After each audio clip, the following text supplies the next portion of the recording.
हम आपके बंधु हैं। आपको स्कोप में क्या फ़र्क लगता है कि जो हम आए हैं और जो नवे अब आ रहे हैं?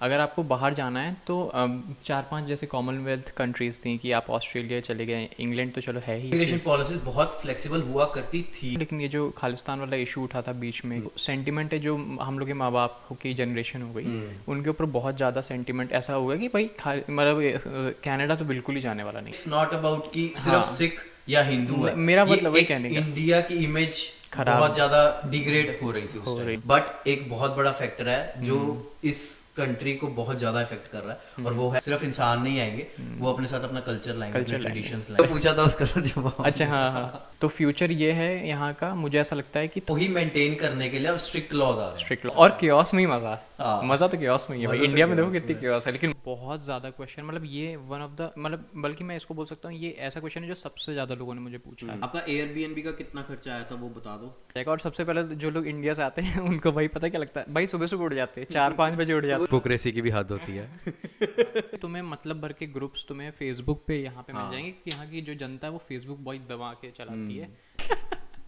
भाई ये बातें बतानी नहीं है। एक बार अपना पासपोर्ट लेके मत घूमो, ये बहुत बड़ी गलती लोग करते हैं। कभी भी अगर तुम्हारी कोई जेब कतरी होगी ना तो तुम्हारा पासपोर्ट जाएगा। मुझे क्या लगता है कि चल प्रोसेस तो सेम है, इंडिया में भी प्रोसेस सेम है, यहाँ पे भी जो प्रोसेस होना है सेम है, बस ये है कि इंडिया में हम वो इन्वायरमेंट हमें पता है कि कैसे करवाना है काम, कुछ Exactly. नहीं हुआ तो कहाँ पे कॉन्टेक्ट करना, कहाँ नहीं। यहाँ पे बहुत टाइम की एक्चुअली में तुमको वैल्यू समझ में आती है यहाँ पे। भाई 1 घंटे तो आदमी क्या अगर ग्रोसरी की बात उठी है तो बहुत से ऐसे भी हैं आउटलेट्स जो स्टूडेंट डिस्काउंट देते हैं। अब जैसे फैन शॉप मेन कैंपस के पास फूड बेसिक्स है। भाई ये लाइफ चेंजर ऐप है। मतलब सबसे पहली मैंने वीडियो बनाई थी कि यहाँ पे कनाडा में फ्री फूड कैसे मिलता है। जो चीज देते हैं भाई एक्सपायर्ड चीजें दे रहे हैं, और वो भी कंजम्पशन के लिए। यार लगता है शिवम वो जो एक्सपायर्ड वाला सामान देते हैं वो सही है कि गलत है? क्योंकि मेरे हिसाब से तो भाई सही है।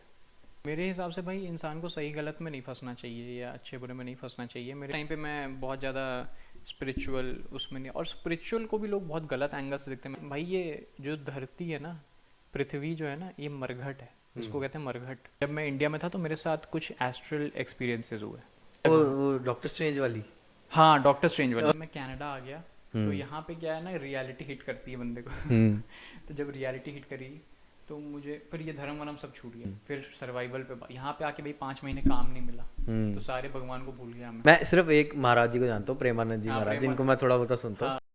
हूँ। तो दोस्तों स्वागत है आपका एक और नवे पॉडकास्ट में। नवा तो नहीं बोल सकते, ये है कि हमें, मुझे और स्पेशली हमारे को होस्ट अगेन उत्कर्ष पांडे जी। होस्ट क्या, फिलहाल तो हम गेस्ट ही हैं आपके। होस्ट नहीं, अब तो आप हमारे परमानेंट बन जाओगे यहाँ पे। तो क्या था कि हमें बहुत रिक्वेस्ट आ रही थी। हम आपके बंधु हैं, हम आपके बंधु हो गए फिलहाल। स्लेव। तो मुझे और पांडे जी को बहुत रिक्वेस्ट आ रही थी कि भाई इमिग्रेशन पे और इंटरनेशनल स्टूडेंट्स वगैरह पे कुछ टिप्स दो, कुछ बताओ, उस पर बात करो। तो हाँ, ऑब्वियसली इसीलिए हमने ये ओपन करा था कि भी कोई भी किसी भी बारे में बात कर सके। तो आज हम इसी बारे में बात करने जा रहे हैं। तो पांडे जी, आपको क्या लगता है कि हमारी जनरेशन में और जो पुरानी जनरेशन है, जो मतलब जो हम आए हैं और एक नवी जनरेशन आ रही है, उसमें क्या डिफरेंस लगता है आपको? इससे पहले मैं आपका आंसर करूं शिवम भाई, मैं सबसे पहले तो बहुत बहुत धन्यवाद उन ऑडियंस को देना चाहूँगा जिन्होंने हमारा पॉडकास्ट पिछला वाला देखा भाई। कि मतलब पहली वीडियो डालते ही मतलब लगभग बहुत अच्छा रिस्पांस था भाई, बहुत बहुत तो अच्छा ये response बहुत था। बड़ी बात है। और पर्सनल मैसेजेस बहुत आए। पर्सनल मैसेजेस भी आए हैं, मतलब मैंने तो ऐसा किसी को बताया भी नहीं था, व्यूज़ बढ़े उसमें। मैंने तो किसी को बताया भी नहीं था कि मैं शुरू कर रहा हूँ। मतलब मैंने तेरे को उस दिन बोला था कि भाई करना है शुरू अपन है, और तू कह रहा था कि भाई ये बताओ तो सही सबको। मैं क्या भाई, जब पता चलेगा तो अपना पता चल जाएगा, फिर तो क्या ही लेना देना।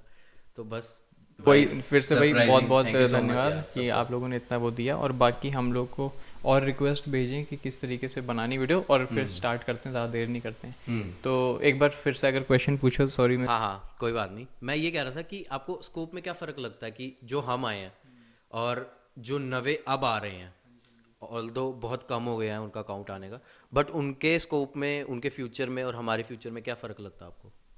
तो देखो, पहले जैसे हम लोग यहाँ पे आए थे ना भाई, तो मतलब हम लोग जो आए हैं वो समझ लो एक तरीके के one of the last generations immigrants हैं कनाडा में जो इंडिया से आए हैं। वन ऑफ द लास्ट, मैं एकदम लास्ट नहीं कहूँगा लेकिन वन ऑफ द लास्ट। और हमसे पहले जो यहाँ पे इमेज हुआ करती थी कि भाई अगर आपको बाहर जाना है तो 4-5 जैसे कॉमनवेल्थ कंट्रीज़ थी कि आप ऑस्ट्रेलिया चले गए, इंग्लैंड तो चलो है ही, जर्मनी है, और मतलब मेरा कहने का मतलब है जो कॉमनवेल्थ में आते हैं जैसे ऑस्ट्रेलिया आते हैं तुम्हारा, ठीक है, न्यूजीलैंड आता है, और एक तो वो तो बिल्कुल ही अलग दुनिया है न्यूजीलैंड ऑस्ट्रेलिया, ठीक है, और दूसरा फिर कनाडा, यूएस और तुम्हारा यूरोप का, बेसिकली ये वाइट डोमिनेटेड रीजन्स हैं यहाँ पे, तो आपको मालूम ही होगा। तो उनका मतलब हम लोग यहाँ पे ऐसा था कि ये कंट्रीज़ बहुत ही वेल सोफेस्टिकेटेड हैं, और यहाँ पे आना तो सबसे ज़्यादा आसान आना कहाँ है, कनाडा आना सबसे ज़्यादा आसान है, क्योंकि यहाँ की इमिग्रेशन पॉलिसीज बहुत फ्लेक्सिबल हुआ करती थी, बट हमारे टाइम तक भी थी, हमारे टाइम तक बहुत है ना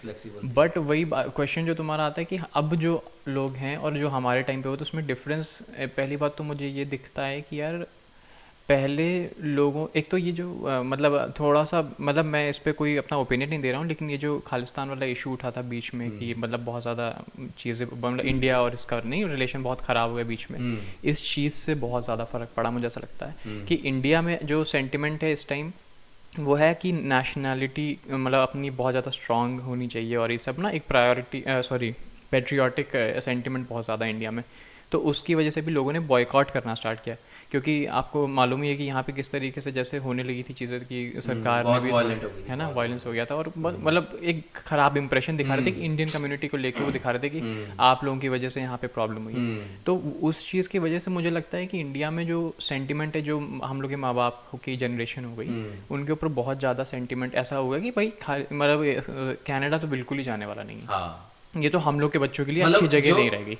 जो तो ये है ना कि मन बना के बैठे हैं कि जाना ही जाना, वो कीपिंग देम असाइड, ये था कि जिनके फैमिली सोचती थी कि हम ये क्या इम्पैक्ट पड़ेगा, उसको सोच के उसको ध्यान में रख के डिसीजन लेना था, उन पे बहुत फर्क पड़ा था इस चीज़ और इनफैक्ट मुझे याद है कि जब ये अभी, अब तो खैर बहुत कूल डाउन हो गई हैं चीज़ें, क्योंकि प्राइम मिनिस्टर ने भी रिज़ाइन करने की इंटेंट दिखा दी है, लेकिन जब ये पीक पे चल रहा था कि इंडिया को टारगेट कर रहे थे इस तरीके से, तो मतलब हमारी फैमिली से भी लोग, मतलब मेरे ग्रैंडफादर तक पूछते थे कि कॉल करके कि भाई सब ठीक है, मतलब मेरे बुआ जी फूफा जी ने भी फ़ोन करके पूछा कि भाई तुम लोग ठीक हो वहाँ पे, कहीं ऐसा तो नहीं, क्योंकि भाई न्यूज़ वाले तो तुम जानते हो किस तरीके से भाई अपना टीआरपी निकालते, तो वो कितना बढ़ा चढ़ा के दिखाते हैं। और मैं बताऊँ सरी जैसे एरिया हैं या टोरंटो जैसे एरिया में, यहाँ पे तो काफ़ी कुछ मतलब वायलेंस भी तुम देखने को मिला ना, जैसे वो टेंपल में वायलेंस हुआ था, और फिर गुरुद्वारे के बाहर भी, मतलब यार देखो लोग नहीं, इट्स नॉट अबाउट कि सिर्फ सिख या हिंदू है, मेरा मतलब वही कहने का, इंडिया की इमेज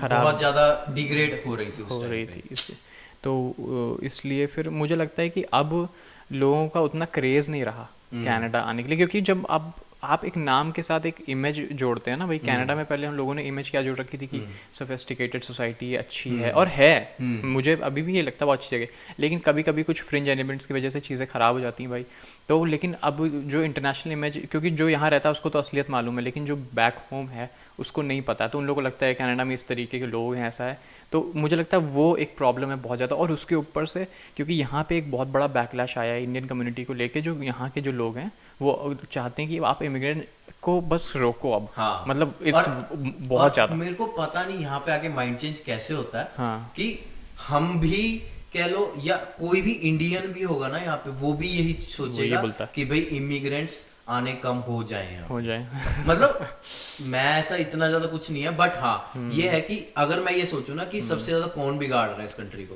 तो भाई मेरे दिमाग में भी एक चीज होगी, इमिग्रेंट्स। मैं किसी को ये नहीं कह रहा कि मत आओ या ये आओ या उसको आना ही नहीं चाहिए या बिल्कुल ही रोक देना चाहिए, बट एक बहुत बड़ा फैक्टर है जो इस कंट्री को बहुत ज़्यादा इफेक्ट कर रहा है, और वो है इमिग्रेंट्स। वो तो है और क्योंकि यहाँ पे यार देखो जो बेसिक फाउंडेशन है वो एक कल्चरल मतलब उससे जुड़ी हुई हैं चीज़ें कि भाई लोग जिस तरीके से काम करते हैं 9 to 5 काम करते हैं, और 5 दिन हम महीने के काम हफ्ते के काम करते हैं, फिर 2 दिन एंजॉय करते हैं सैटरडे संडे, और फिर यहाँ पे जैसे इंडिया में अगर कोई बंदा मतलब कुछ कम्युनिटीज़ में अगर जैसे कोई तुम दारू वारू पीते हो तो तुमको बहुत ऐसा लुक डाउन करते हैं, बट यहाँ पे उसको चेरिश करते हैं कि चलो तुम चलो ड्रिंक्स करते हैं अपना, एक वो एक्साइटमेंट होता है लोगों के अंदर की वीकेंड पे।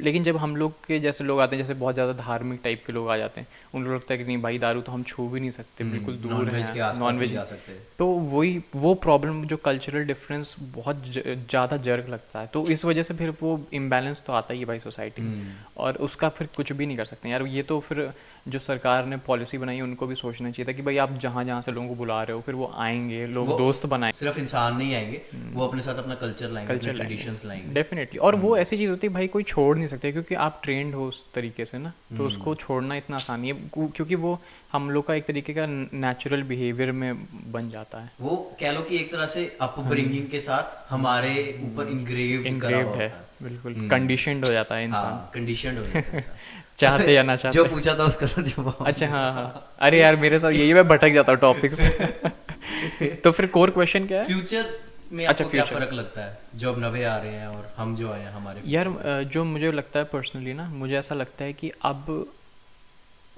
दो चीज़ें ही हो सकती हैं, और जिसकी प्रोबेबिलिटी ज़्यादा है वो ये है कि जो यहाँ पे लोग हैं उनको आप इतनी आसानी से वापस तो नहीं भेज सकते हो, ठीक है, कुछ ना कुछ करके वो लोग यहाँ पर एक तरीका निकाल लेंगे कि यहाँ रहेंगे। रहेंगे। तो पहले तो दूसरे तरीके की बात कर लेते हैं। अगर तो यहाँ से लोग जो आए हैं वो वापस चले जाते हैं, भले reverse ही immigration। या तो नाखुश होकर चले जाते हैं या निकाले जाते हैं, जैसे यूएस में अभी होने वाला है, ठीक है, वो निकालेंगे लोगों को लिटरली, डिपोटेशन टाइप का। अगर तो यहाँ पे होता है ऐसा, तब इनकी सोसाइटी जैसी है वो मेंटेन रहेगी, ठीक है, वो उसको सुपर इम्पोज करेंगे लोगों के ऊपर, ब्रेन पे, कि आप हमारे तरीके से ही रहो। दूसरी चीज, और मैं बताऊं तो सस्टेनेबल तरीका ये है कि चलो वो दूसरी बात में बात करेंगे, और दूसरा एस्पेक्ट ये है कि जो यहाँ पे लोग आ चुके हैं, जो यहाँ पे है इस जो हैं मल्टी कल्चरल टाइप का, और अभी भी हम लोग देखते हैं जिस तरीके से कि मतलब वो भले ही अपना इंजॉय करते हैं, सेलिब्रेट सब कुछ करते हैं, लेकिन एक जो सॉफ्ट एक वो क्रिश्चियन डोमिनेंट सोसाइटी है ना, वो यहाँ पे मेंटेन रहेगी, ऐसा मुझे लगता है। क्योंकि यार ये बहुत ही मुश्किल है कि तुम 100-150 साल के इमिग्रेशन में पूरी कंट्री को चेंज कर दो। तो फ्यूचर ये है यहाँ का, मुझे ऐसा लगता है कि थोड़ा बहुत कनाडा में चेंज होगा, क्योंकि यहाँ पे इमिग्रेंट्स, क्योंकि आप चलो किसको निकालोगे, सिटीजनशिप वालों को तो नहीं निकाल सकते ना, पीआर को, सिटीजनशिप उनको तो नहीं निकाल सकते ना, और ज़्यादातर तो यही है, स्टूडेंट्स तो फिर भी बहुत कम है। तो फिर भी काफी तो यहाँ पे सोसाइटी चेंज हो चुकी है और होगी भी, बट मुझे लगता है कि वो सुप्रीमेसी इनकी जो है वो तो मेंटेन रहेगी। वो, और मेरे को लगता है वही मेंटेन करने के लिए अब स्ट्रिक्ट लॉज आ रहे हैं, स्ट्रिक्ट लॉज आ रहे हैं कि इनको लगने लगा था कि भाई कहीं ना ये पकड़ हमारे हाथ से छूट रही है, तो वो उसको वो कहते हैं ग्रिप टाइट करने के और लिए। मुझे लगता है ठीक भी है, क्योंकि क्योंकि चल तू, जैसे मैं तेरे को बताऊं, हम यहाँ पे बैठे हैं, हमारे लिए तो ठीक है, नहीं मैं तुम्हें बताता हूँ एक चीज, बच्चे सोच रहे हैं कि हमने कनाडा आना है, अगर उनके पर्सपेक्टिव से देखें तो उनके लिए नहीं भी ठीक है। नहीं, मैं तुम्हें एक ब्रॉडर पर्सपेक्टिव बताता हूँ। हम लोग तो चलो इंडियन कम्युनिटी से आते हैं, तो हम इंडियन, लेकिन तुम और भी बहुत सारी कम्युनिटीज़ हैं, ये भी तो देखो ना। जैसे इंडियन के बाद सबसे बड़ी कम्युनिटी यहाँ पे फिलीपींस की है और चाइनीज़ कम्युनिटी है, ठीक है, वो अपने कल्चर निकाल के लाएंगे, फिर वो इंडियन को नहीं पसंद आएंगे, ठीक है। नेपाल के लोग आते हैं, पाकिस्तान नेपाल के तो चलो फिर भी बहुत कम है हमारे भाई बहन, लेकिन जैसे पाकिस्तान के भी बहुत कम भाई बहन है, मतलब ये सब तो चलो देसी कम्युनिटी हो मतलब गया। ये कि अलग अलग तरीके के सिर्फ इंसान, सिर्फ स्टूडेंट्स नहीं आ रहे, बहुत कल्चर्स आ रहे हैं उनके, उनकी प्रैक्टिसेस आ रही हैं बहुत। मेरा कहने का मतलब ये है कि जब बहुत सारे आते, क्योंकि हम तो सिर्फ इंडियन की वॉइस बन सकते हैं, चलो थोड़ी बहुत जितना हमें पता है, हाँ, लेकिन जब बहुत सारे लोग आते हैं ना, तब फिर कियोस क्रिएट होता है। तब कियोस क्रिएट होता है, और कियोस में ही मजा तो कियोस में ही है भाई। इंडिया में देखो कितनी कियोस है, लेकिन मजा इंडिया में तो मजा आता है भाई, इंडिया में तो ये चीज़ है। अच्छा, मेरे को भी बहुत क्वेश्चन आए, मेरे को बहुत पर्सनल मैसेजेस आए, लोगों ने बोला कि जब एक स्टूडेंट या एक इमिग्रेंट स्टार्टिंग के फर्स्ट सेकंड थर्ड वीक में यहाँ पे है, तो उसको क्या करना चाहिए, क्या नहीं करना चाहिए, उसके लिए अगर कुछ। बिल्कुल। तो इससे पहले कि मैं तुम्हारा ये क्वेश्चन आंसर करूँ, एक मैं इसमें और चीज़ें ऐड कर देता हूँ भाई। हाँ जी। जो मेरे को बहुत ज़्यादा क्वेश्चन, मतलब ये वन ऑफ द, मतलब बल्कि मैं इसको बोल सकता हूँ, ये ऐसा क्वेश्चन है जो सबसे ज़्यादा लोगों ने मुझे पूछा है। मैंने एक वीडियो बनाई थी, 2 वीडियो इनफैक्ट बनाई थी, अकोमोडेशंस इन लंदन ओंटारियो के हिसाब से, तो उसमें मैंने बहुत डिटेल से समझाया था, और उसमें मैंने ये चीज़ बोली भी थी, बट फिर भी लोग पूछते हैं। तो मैंने उसमें बोला था कि भाई इंडिया से आप जब आ रहे हो, पहले से यहाँ पे टेम्प्रेरी अकोमोडेशन बुक करो, 10-12 दिन की बुक करो, बट परमानेंट अकोमोडेशन या जो भी तुम्हारी लीज वीज होती है ना, वो पहले से मत बुक करो। ये गलती लोग बहुत बड़ी करते हैं, और इसका रीज़न ये है कि आपको देखो, हम लोग जब यहाँ पे आते हैं ना और धीमे धीमे रहते हैं, चीज़ें, यहाँ की चीज़ें पता चलती हैं। और इंडिया में लीज़ वाला सिस्टम नहीं है, यहाँ पे लीज़ वाला सिस्टम होता है, तो लीज़ में आप बाउंड हो जाते हो, कुछ चीज़ें होती हैं। और कभी कभी क्या होता है, जैसे घर बहुत दूर है, कॉलेज बहुत दूर है, तो वो प्रॉब्लम है, क्योंकि यहाँ पे विंटर्स में बहुत दिक्कत हो जाती है इन सब चीज़ों से। तो ये अकोमोडेशंस जो है, फिर से मैं बोल देता हूँ लोगों को, हमेशा यहाँ पे आके चूज़ करो, यहाँ पे टेम्प्रेरी अकोमोडेशन ले लो, जैसे कोई एयरबीएनबी हो गया, कोई दोस्त का घर हो गया, रिलेटिव अगर कोई जान पहचान का है, ठीक है। और बट उससे ज़्यादा कभी भी मतलब मत बुक करो कि 10-15 दिन, एक महीना मैक्सिमम रख लो, बट उससे ज़्यादा कभी भी नहीं करो। टेम्प्रेरी अकोमोडेशन बुक करो, परमानेंट वाला यहाँ पे आके करो, उससे पहले मत करो। फिर तुम्हारे क्वेश्चन पे आ जाते हैं जो चीज़ें पहली करनी चाहिए। तो भाई इसके ऊपर मैंने बहुत डिटेल में एक वीडियो बनाई हुई है, तो वो क्योंकि मैंने प्रेप करके बनाया था तो मैं लोगों को बोलूँगा कि अगर वो देखना चाहें तो देख हाँ, सकते हैं, उसकी तुम लिंक जो डाल देना। लिंक है वो डिस्क्रिप्शन में डाल देंगे, वो चेकआउट कर लेना, हाँ, नीचे बाकी मैं डिस्क्रिप्शन में तुम्हें लिंक बता देता हूँ जो मुझे लगता है कि जो मैंने भी करी थी। तो सबसे पहले तो भाई देखो, यहाँ पे लैंड जब होते हो आप, तो अपना आओ, जहाँ पे भी रहना है वो पहले से बुक करके रखो अकोमोडेशन, जहाँ पे 10-15 दिन के लिए रहना है। मैंने भी ये किया था, मैंने एयरबीएनबी बुक किया था अच्छा। डाउनटाउन लंदन में। और उसके बाद जब मैं लैंड हुआ तो उसके बाद भाई 1-2 दिन तो थोड़ा सा तुम्हें एडजस्ट होने में लग जाता है। आपका एयरबीएनबी का कितना खर्चा आया था वो बता दो पर यार नाइट। यार एयरबीएनबी तुम ऐसे समझ लो कि मुझे मेरी क्योंकि दो चीज़ें हो गई थी। पहले तो मैंने एयरबीएनबी बुक, मैं बहुत पहले आ गया था, मेरा कॉलेज स्टार्ट होना था मई 1 को, और मैं आ गया था 10 अप्रैल को, तो मैं 20 दिन पहले आया। अच्छा। ठीक है, तो मुझे बाद में रिग्रेट भी हुआ, लेकिन मेरा खर्चा बेसिकली ये था एयरबीएनबी का कि तुम समझ लो, मैं मोटा मोटा बताता हूँ, पर डे का मेरा पर नाइट का खर्चा $40-50 के अराउंड था, 2 लोगों का। तो एक तो ये चीज़ थी। तो दूसरी चीज़ ये है कि फिर तो भाई यहाँ पे जब आओगे ना तुम, तो 1-2 दिन तो थोड़ा सा तुम्हें सेटल होने में लग जाएगा। और सबसे पहले जो लोग इंडिया से आते हैं उनको भाई पता क्या लगता है, भाई सुबह सुबह उठ जाते हैं, 4-5 बजे उठ जाते वो हैं। जेट लैग कहते हैं, जेट लैग होता है, हाँ। तो 4-5 बजे उठ जाओगे, तुम्हें लगेगा यार मैं तो बड़ा अच्छा बंदा हो गया हूँ, मैं तो इतनी जल्दी उठता हूँ। और फिर होने दो, कनाडा हिट करेगा। 4-5 दिन होने दो, पता चलता है फिर। तो सबसे पहले यहाँ पे भाई अपना सर्विस कनाडा में जाओ, ठीक है, और अपना सिन नंबर ले लो। जैसे कि अगर आपकी लक अच्छा है तो आपको जो है जॉब मिल सकती है। हाँ। तो सिन नंबर उसके लिए बहुत इंपॉर्टेंट है। मतलब मेरे को लगता है कि जब तक आपका कॉलेज नहीं शुरू होता तब तक तो आप जॉब नहीं कर सकते। हाँ, तब तक नहीं कर सकते मतलब हैं। ये है कि आप मैं हेड स्टार्ट ले सकते हो एक। बट मेरा कहने का मतलब है, सिन नंबर अगर बंदे के पास हो स्टार्टिंग से ही, तो चलो अगर जॉब तुम्हारी कॉलेज लगने से, तो अवेलेबिलिटी अपनी दे दो कि मैं इस दिन से काम कर सकता हूँ, बट हो सकता है कि जॉब लग जाए हाँ, किसी मतलब जिसके पास सिन नंबर है शुरू में वो ऑब्वियसली एक एडवांटेजेस पोजीशन पे है Of course. As compare to जिसने जिसने लिया ही नहीं है और उसका कॉलेज ऑलरेडी स्टार्ट हो चुका है। एग्जैक्टली तो एक तो ये चीज़ होगी। दूसरी चीज़ यार, अपना सर्विस प्रोवाइडर चूज़ कर लो। तो मैंने भाई 3 सर्विस प्रोवाइडर्स के साथ मैं रह चुका हूँ। सबसे पहले मैंने इंडिया से सिम लिया था फाइडो का। बकवास भाई, बिल्कुल बकवास है। भाई ऐसे ना बोलो, मैंने भी लिया था, मेरा बहुत बढ़िया चल रहा तुम्हारा अच्छा चलता होगा। हाँ। तो इसका कितना बेसिकली पे कर रहे थे मैं रुको monthly रुको का? मैं बता देता हूँ। इसका क्रक्स ये है कि तुम अपना एरिया चूज कर लो, हाँ। वहाँ के हिसाब से बेस्ट सर्विस हाँ। प्रोवाइडर जो हो उसको चूज करो। तो नहीं, कितना मंथली पे कितना कर रहे थे बिल? मैं भाई मंथली भाई वही $40-50 के अराउंड आता था मेरा हाँ, मेरा 40 था और टैक्स टुक्स लग के अराउंड 45 कुछ 44-45 कुछ आता था। देखो, सस्ते में जाना है तो फाइडो ठीक है, फाइडो बट मेरे को तो बढ़िया बहुत लगा। एक्सेप्शनल नहीं है। तेरे घर के पास होता है हाँ, टावर वावर लगा होगा, हो सकता है। मेरे घर के पास भाई इतनी घटिया सब। और चल मेरे पास, मैं कहीं भी जाऊँ भाई, मेरा फाइडो चलता ही नहीं था, अच्छा। बहुत ही बेकार। ठीक है, दूसरा रॉजर्स ठीक है, ओके ओके है, but it's not the best. हाँ।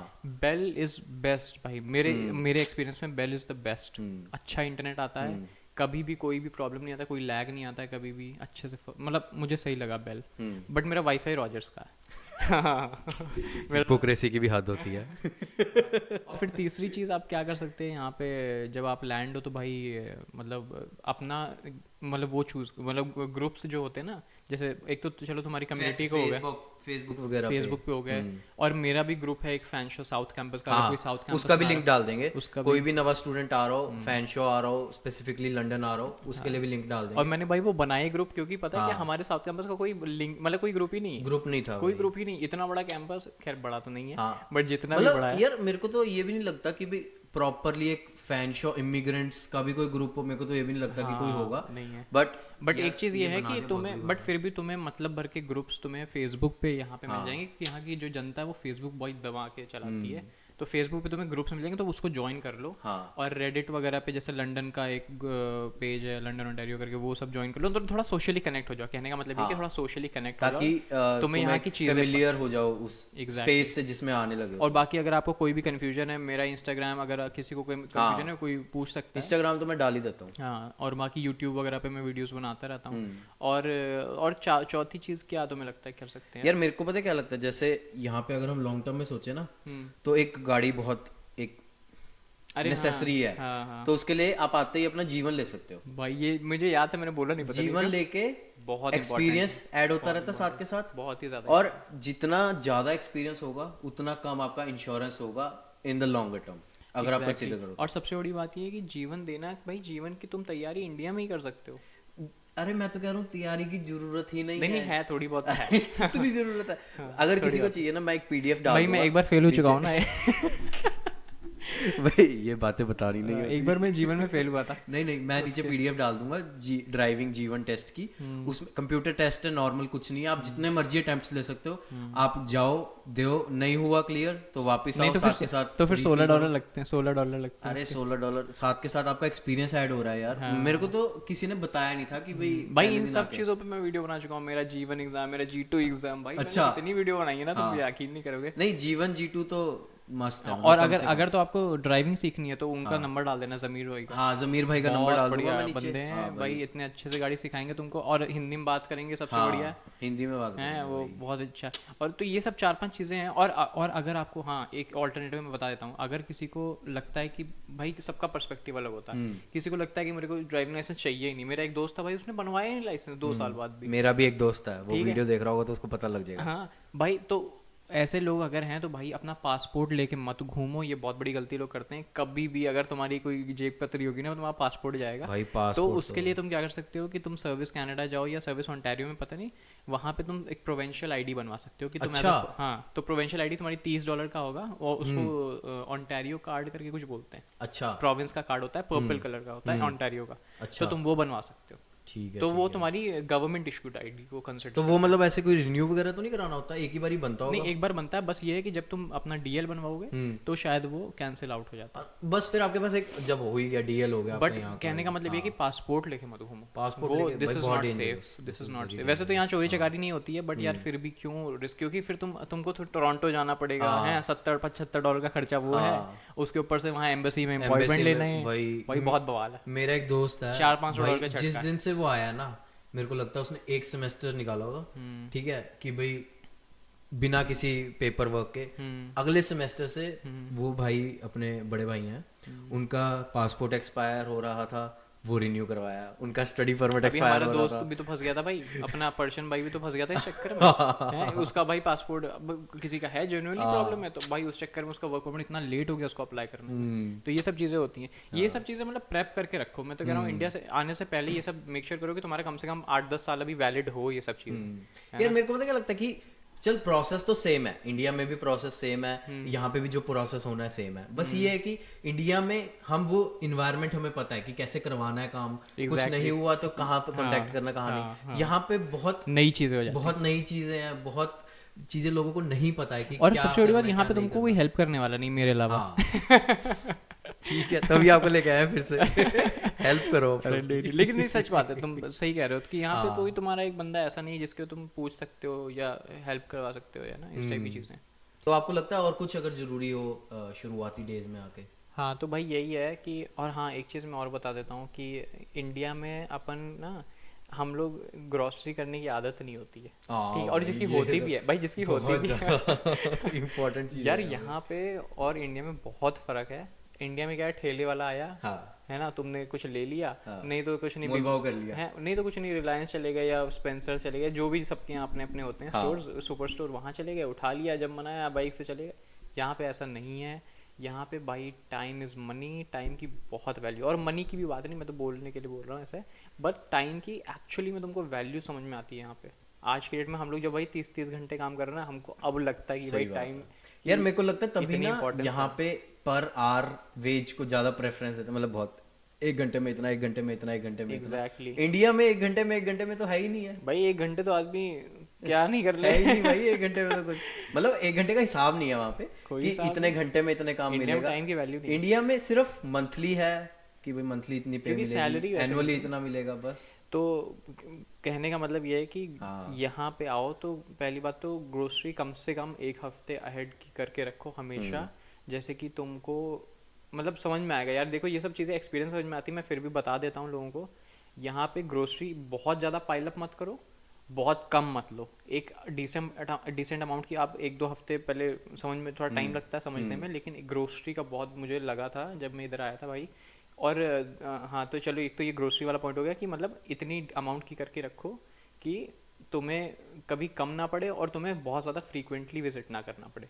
तो एक लिस्ट बना लो। मेरे पास जैसे एलेक्सा है ना, तो उसमें एक ऑप्शन होता है, उसमें आप लिस्ट बना सकते हैं कि आपको अच्छा, ये लेना है, तो अब ग्रोसरी लिस्ट टाइप। हाँ, तो एलेक्सा ठीक से है, बोल दो कि ये लेना है, और उसके ऐड बाद कर दो तुम्हारे ऐप लिस्ट में आ लिस्ट में। जाता है बाद में। ठीक है, ठीक वैसे है। मैं करता नहीं हूँ, बट मैं बता रहा वैसे हूँ। यहाँ पे अगर ग्रोसरी की बात उठी है तो बहुत से ऐसे भी हैं आउटलेट्स जो स्टूडेंट डिस्काउंट देते हैं। अब जैसे फैन शॉप मेन कैंपस के पास फूड बेसिक्स है, वो every Tuesday I think 10% discount देता है for student discount if but you show भाई up with food your student basics ID. में ये है कि सारे नहीं देते हैं, अच्छा, बहुत लिमिट, मतलब कुछ कुछ ब्रांचेस देती हैं, तो आप कभी भी नहीं जाने नहीं, से जो पहले मेन कैंपस ऑक्सफोर्ड पे है। वो देते होंगे, बट मैं वही कह रहा हूँ कि कुछ कुछ ही देते हैं। जैसे मेरे घर के पास जब पहले मैं रहता था, वहाँ पे मैं गया था, मुझे ये चीज़ पता चली थी, हाँ। मैं उधर गया, वो कहते मैं हम लोग देते ही नहीं, चलो। अब मेरे साथ भी यही हुआ था जब जो अपने साउथ कैंपस के पास नहीं फूड बेसिक्स जो अर्नेस्ट और हाँ हाँ जालना हाँ में हाँ पड़ता हाँ, है, हाँ। तो मेरे घर के पीछे तो था वो। मैं और मेरा फ्रेंड था, वो भी वहाँ चले गए। हमने सुना था कि भाई स्टूडेंट वो लोग को Discount मिलता है, स्टूडेंट डिस्काउंट मिलता है हाँ। 10% एवरी ट्यूसडे मिलता है। हमारी ट्यूसडे क्लास खत्म हुई, हम चले गए दोनों बैग झोला उठा के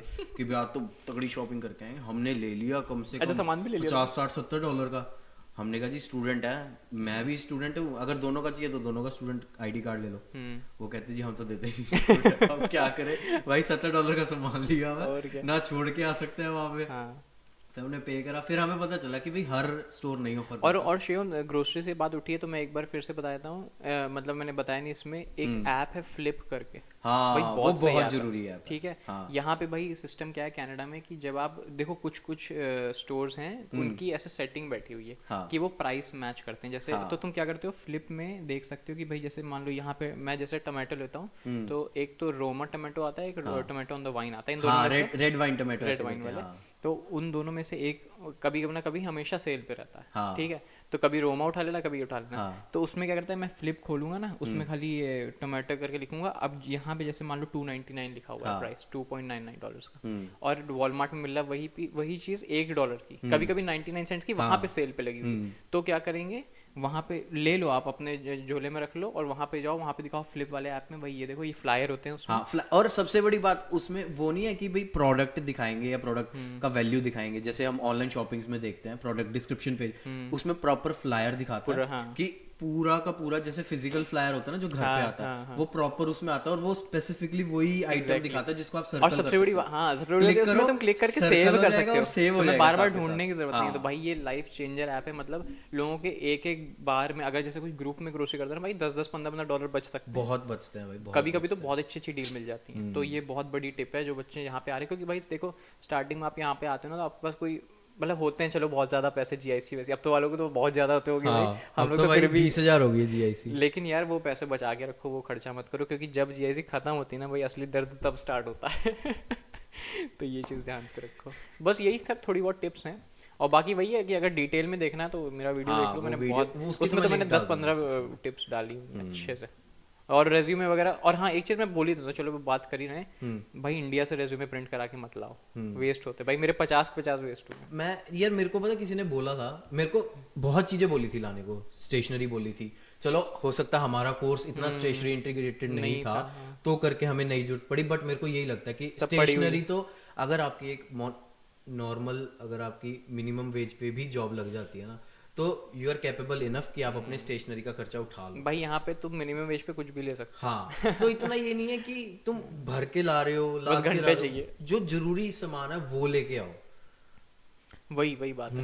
मैंने ये भी वीडियो बनाया, बस सबका तो तुम लिंक नहीं डाल पाओगे, लेकिन मैंने इसके भी बनाई है। मैं चैनल का लिंक डाल हाँ, चैनल का तो डाल ही देना, बट मैंने प्लेलिस्ट में सब कुछ बनाया कि भाई क्या क्या लाना चाहिए इंडिया से, क्योंकि जब मैंने वीडियोस देखी थी इसके बारे में, तो लोग भाई क्या क्या बोलते हैं, कुकर ले आओ, पता नहीं क्या क्या। भाई मैं कुकर लेके आऊँ, यहाँ पे कुकर मिल रहे हैं $10 के फालतू में भाई। यार मैंने ना किसी की वीडियो देखी थी, वो कहता है कि भाई या तो आप 3 लीटर का कुकर लाओगे, या तो आप 5 लीटर का कुकर लाओगे, या बड़ा कुकर लाओगे, जो भी, मेरे को नहीं पता कितने लीटर वाले होते हैं कुकर। तो ऐसा होगा कि भाई अगर आप शेयरिंग में रह रहे हो, अगर आप शेयरिंग में रह रहे हो और सारे एक साथ कुक कर रहे हो, शेयर कर रहे हो मील, तो 3 लीटर वाला बहुत छोटा हो जाएगा।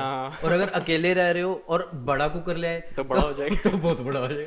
तो ये बहुत ज़्यादा चीज़ें लाने की ज़रूरत नहीं है भाई, हम लोग लेके आ जाते हैं। यहाँ पे मैं अभी भी बता रहा हूँ भाई, हम लोग को जगह नहीं है पेंट्री में सामान भरने की, इतना ज़्यादा पैक्ड है, कितनी चीज़ें तो भाई फेक ही हैं। और एक चीज़ और मैं बोल देता हूँ, मैंने ना जब मैंने अपना चैनल खोला था ना, सबसे पहली मैंने वीडियो बनाई थी कि यहाँ पे कनाडा में फ्री फूड कैसे मिलता है। भाई लंदन लेकिन food bank. London food bank, लेकिन भाई मैं सच बता रहा हूँ, लोगों ने मुझे इतना गरियाया था उस वीडियो पे, और देसी नहीं थे, यहीं के लोग थे, तब मैंने उनको खूब वापस गरिया, मैंने कहा, आज साले तेरी ऐसी ऐसी है, ठीक है, मैंने खूब गरियाऊँ, लेकिन बाद में मुझे रियलाइज़ हुआ कि नहीं भाई ये गलत है। ये लंदन फूड बैंक वाले पता नहीं यार आप क्या करते नीडी हैं। हो तो जाओ, बट नहीं, मेरे नीडी हिसाब की से भी बात ज़रूरत नहीं नहीं है है यार। जाने की। आई डोंट नो उनका फिल्ट्रेशन प्रोसेस क्या है। मैं भी गया हूँ शुरू में, मैं अपने वो दोस्तों सबको के दे साथ देते गया हैं। हूँ। भाई सबको तो दे देते हैं, छोड़, जो चीज देते हैं भाई एक्सपायर्ड चीजें दे रहे हैं, और वो भी कंजम्पशन के लिए। यार वो अलग टॉपिक है, पता है क्या, क्योंकि जो लोग डोनेट करते हैं ना, वो उनके यार ऊपर बट है, फिर वो तो भी यार खाली अब देख, डिस्ट्रीब्यूट करना एक ऑर्गेनाइजेशन है, वो मैनेजमेंट है एक प्रॉपर, कि किसी एक प्रॉपर तरीके से कोई फिल्ट्रेशन प्रोसेस भी तो होना चाहिए ना। अब मैं कुछ जाके डोनेट करके आ रहा हूँ, वो ऐसे ही थोड़ा ना उठा के उधर रख देंगे कि चलो भाई ये अगला बंदा आएगा इसको दे दो। नहीं, मुझे लगता है ऐसा भाई कि वो ऐसा कर रहे हैं कि देखो होम, भाई देख हम लोग क्या है, प्रिविलेज लोग हैं, हाँ, ठीक है, थोड़े हमको बहुत क्या है। है कि थोड़े बहुत ही हैं, बट हैं हाँ कि भाई चलो हम बेसिक खाना तो खा सकते हैं ना, तो हमारे अंदर ये है कि मतलब एक्सपायरी सामान देखेंगे तो नहीं खाएंगे, नया हाँ खरीद लेंगे लेकिन ये नहीं खाएंगे। हाँ। जो बंदा होमलेस है ना भाई, उसके पास ये चीज़ ऑप्शन नहीं है, नहीं उसको है क्या है कि option। मेरी आज की ज़िंदगी चल जाए ना, हाँ एक्सपायरी से मर जाऊँ कोई बात, ऐसे तो मैं मर ही जाऊँगा ना, हाँ, तो बिना उसको भी खाया एक्सपायरी, मर ही जाना है। एग्जैक्ट, तो इसलिए वो उन लोगों के लिए हैं जो एक्चुअली में नीड है, जिनको हम लोगों को फ्री में चलो एक दो बार चले गए कभी हो गया, बट ऐसे नहीं, फिर रेगुलर मैंने वहां जाना छोड़ दिया था कि भाई अपना थोड़ा स्टेबल भी हो गई थी फाइनेंशियल। नहीं, ज़रूरत नहीं, मुझे हाँ लगता है कि वो हम लोग के लिए है नहीं, क्योंकि इससे हम लोग की इमेज भी खराब होती है भाई, कि भाई ये देसी लोग आते हैं यहाँ साले फ्री में खाना ले जाते हैं, तो वो सब चीज़ें नहीं ठीक है, मतलब मैं पहले मुझे लगता था कि क्या दिक्कत है क्या दिक्कत है, लेकिन अब मेरा ओपिनियन बदल गया है इस पे। नहीं, हाँ मैं मानता हूँ ऐसा कि नहीं ठीक है भाई। तो तुम्हें क्या लगता है शिवम, वो जो एक्सपायर्ड वाला सामान देते हैं वो सही है कि गलत है, क्योंकि मेरे हिसाब से तो भाई सही है। यार मेरे हिसाब से सही तो नहीं है यार। मतलब यार वो एक ऑर्गेनाइजेशन है ऑब्वियसली, तो कोई फिल्ट्रेशन प्रोसेस तो होना चाहिए उसमें, तो मेरे ख्याल से तो गलत है वो। तो ऐसा लगता तुम है क्या, तुम्हें ऐसे क्यों लगता है कि भाई सही है यार, वो? देखो वही बात है ना कि यार सही गलत ऐसी चीज़ है कि हो सकता है तुम्हारे हिसाब से कुछ सही हो और मेरे हिसाब से कुछ सही हो, हमारा पॉइंट ऑफ व्यू डिफरेंस हो सकता है। तो मेरे हिसाब से बिल्कुल सही है, क्योंकि जो बंदा आज मर रहा है वो कल मरेगा वो खा के, भले ही वो बीमार हो जाएगा तो शायद 10 दिन और बढ़ जाएगी उसकी ज़िंदगी, लेकिन जो आज मरने वाला है भूखमरी की वजह से, वो एक्सपायर्ड सामान खा भी लेना तो भले ही 10 दिन बाद मर जाएगा, लेकिन मरेगा तो नहीं, 10 दिन तक तो ज़िंदगी और जी लेगा ना अपनी। तो मतलब ये कि भाई वो बना ही एक डिफरेंट सोसाइटी के लिए है, हाँ कि एक डिफरेंट सेट ऑफ पीपल्स के लिए बना है वो। हाँ, उनको ये है कि भाई आपको फूड वेस्ट नहीं करना है। मैं सच बताऊं तो ये जो एक्सपायरी सामान लिखा रहता है ना, ये तो एक बेस्ट बिफोर कहने की बात है। ऐसा नहीं है कि तुम मर जाओगे कुछ खा लोगे तो ठीक है, या तो तुम्हें कोई फूड, भाई चलो तुम सड़ा हुआ केला खा लो तो बात अलग है, या सड़ा हुआ कुछ खा लो, बट जैसे तुम मैक एंड चीज़ हो गया या कुछ इस टाइप का वो जो एक्सपायर्ड हो गया, लेकिन फिर भी तुमने उसको बना के खा लिया तो तुम मरोगे नहीं, कुछ भी नहीं होगा। सच बता रहा हूँ, मैं कितनी बार खा चुका हूँ एक्सपायरी, कुछ नहीं होता है। बट वो तो खैर वो फूड सेफ्टी और इन सब चीज़ों में जाओगे तो उनके हिसाब से गलत हो जाती है ये सब चीज़ें, लेकिन भाई इस चक्कर में कितना फूड वेस्टेज होता है उसको तो लोग इग्नोर कर देते हैं, तो वो फिर गलत नहीं है, वो नहीं गलत है, तो गलत तो कितना उसको मजा आ रहा है। और वहीं पे जब तुम मम्मी पापा की बात करो भाई, उनके साथ गलत, भाई बच्चा गलत उसमें जा रहा है डिफरेंट, तो सही गलत बहुत ही मतलब वेग ग्रे कॉन्सेप्ट एरिया है, है, ग्रे एरिया है, वेग कॉन्सेप्ट है। वेग कह लो भाई, क्लियर नहीं है, कि हो ही नहीं डिपेंड्स ऑन सकता, हो पर्सपेक्टिव। ही नहीं सकता क्लियर, डुअलिटी में कोई चीज़ क्लियर होती नहीं है। अच्छा, अभी तो मेरी- डुअलिटी से क्या मतलब आपका? डुअलिटी से मतलब ये है कि सही गलत, अच्छा बुरा, ठीक है। जैसे तुम देखो, मैं आजकल ये चीज़ देखता हूँ कि लोग, अभी मैं जैसे मेरी एक रूम जा रहा है डिफरेंट, तो सही गलत बहुत ही मतलब वेग ग्रे कॉन्सेप्ट एरिया है, है, ग्रे एरिया है, वेग कॉन्सेप्ट है। वेग कह लो भाई, क्लियर नहीं है, कि हो ही नहीं डिपेंड्स ऑन सकता, हो पर्सपेक्टिव। ही नहीं सकता क्लियर। डुअलिटी में कोई चीज़ क्लियर होती नहीं है। अच्छा, अभी तो मेरी- डुअलिटी से क्या मतलब आपका? डुअलिटी से मतलब ये है कि सही गलत, अच्छा बुरा, तो पांडे जी आपके नज़र में क्या है, मतलब जो सही इंसान है, जैसे आप कह रहे हो अच्छा बुरा नहीं है, फिर कैसा होना चाहिए मतलब इंसान? मेरे हिसाब से भाई इंसान को सही गलत में नहीं फंसना चाहिए या अच्छे बुरे में नहीं फंसना चाहिए। मेरे हिसाब से आप अच्छे को भी ऑब्जर्व कर सकते हो, और मतलब जो जैसा है अच्छे बुरा मिक्स, उसमें मत जाके, जो जैसे सिचुएशन है, और इंसान की बात नहीं, मतलब जैसे पर्सनली जैसे मैं हूँ, मान लो मेरे साथ, जैसे मैं इंडिया से यहाँ आ रहा था तो मेरा वीज़ा 20 दिन में आ गया था, तो मुझे बहुत खुशी हुई उस टाइम पे। अच्छा, उस टाइम पे मैं बहुत ज़्यादा स्पिरिचुअल उसमें नहीं, और स्पिरिचुअल को भी लोग बहुत गलत एंगल से देखते हैं, मैं अभी बताता हूँ उसमें आगे। तो जैसे मुझे बहुत खुशी हुई तो मैंने उसको एज अ खुशी एक्सेप्ट कर लिया। फिर कभी कभी तुम्हारे हिसाब से चीज़, जैसे जब मैं यहाँ पे आया भाई, मैं 5 महीने तक मुझे कोई जॉब नहीं मिली, तो वो मेरे लिए बुरा टाइम था, तो वो उसको भी मैंने एक्सेप्ट किया भाई जब जब तुम अच्छा एक्सेप्ट करो तो बुरा एक्सेप्ट करने में क्या प्रॉब्लम है? ये तो सही फिर बात है। हिपोक्रेसी हो जाएगी ना कि तुमने अच्छा लिया। अच्छा एक्सेप्ट कर लिया, जो तुम्हारे फेवर में हो रहा है तुम एक्सेप्ट कर रहे हो, जो नहीं हो रहा और तुम्हारे लोग फेवर यही तो करते हैं तुम ना, ये है कि भाई हाँ मैं तो ये भाई तो यही तो नहीं लोग कर सही। रहे हैं ना हाँ। कि तुम्हें पीआर नहीं मिली, तुमको वापस जाना पड़ गया। तुम ये कनाडा आए, जब तुमने वो एक्सेप्ट कर लिया तो वापस जाने में तुम्हें क्या प्रॉब्लम है? हाँ। वो तुम्हें नहीं एक्सेप्ट करना। तो ये तो बस ख्याल है तुम्हारे मन का, तुमने ख्याली पुलाव बना लिए रात में सोते टाइम कि हमको तो बिल्कुल ये कर देना है, और फिर तुमसे वो हुआ नहीं। यार मैं तुम्हें बताऊं, आज 2025 है, ठीक है, 3025 जब होगा, या चल 3000 तो बहुत आगे की बात है, हाँ। 2000 नहीं 2125 हो गया, मतलब 100 साल बाद की बात हाँ। करते हैं। हम में से कौन रहेगा यहाँ पे? कोई भी नहीं। कोई भी नहीं रहेगा। हमारे बारे में कौन जानेगा? चलो अगर हम में से कोई एक फेमस भी हो जाता है, हमको लोग 100-150 साल तक जानेंगे। जो बहुत बड़ी बड़ी हस्ती होती है ना, मोदी वोदी टाइप लोग, उन लोगों को लोग 100-100 साल तक याद रखते हैं, 200 साल के। 500 साल बाद इनको भी कोई नहीं याद रखता। तो तुम्हारे भाई ये जो धरती है ना, पृथ्वी जो है ना, ये मरघट है, इसको कहते हैं मरघट। मरघट मतलब? मरघट मतलब नहीं समझते हो? जैसे शमशान, अच्छा।